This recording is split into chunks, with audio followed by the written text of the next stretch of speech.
Hi, I'm Louisa Gerasimo. I work at the Bridge to Hope. I'm the advocate for people who've been sexually assaulted. And it's time to talk about sexual assault, what we can do to prevent it. Sexual assault is a whole spectrum, and basically it's any act that is sexual in nature and breaks a person's trust. So if you think about that definition, it's a lot more than what we think of when we think of rape.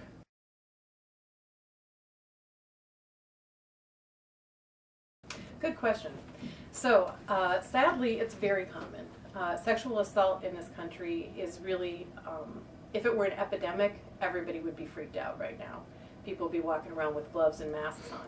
So if this were bird flu and we knew that 1 out of 4 women were going to be attacked and get bird flu, we'd all be freaking out right now. But 1 out of 4 women, that's a really large number.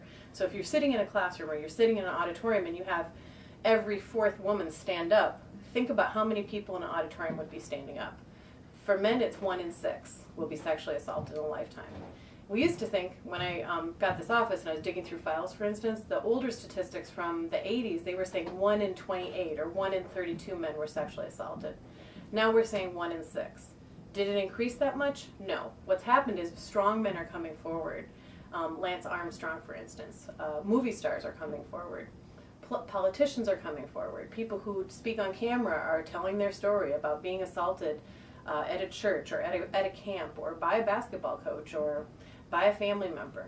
So 1 out of 6 is a very large number for men. And again, if you think about that in proportion to all the people that you know, you realize that's a huge number. That really is an epidemic. And what's particularly distressing about who it happens to, sexual assault, 2/3 of the sexual assaults in this country happen to young people. 1/3 to children under the age of 12, 1/3 to basically the young teens up to like 17, and then the other third is the adults. For young women, the most dangerous time is actually the beginning part of the freshman year on campus. If you're on a new campus, you're away from home, you're maybe living what you think is an adult life for the first time, but you don't have a friend set to kind of watch your back. And there are people who are perpetrators who are very systematic, hand out tickets to parties. There are people who make sure that young women are basically separated out from their friends.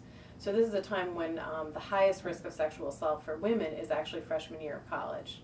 So again, most of those statistics are happening to younger people.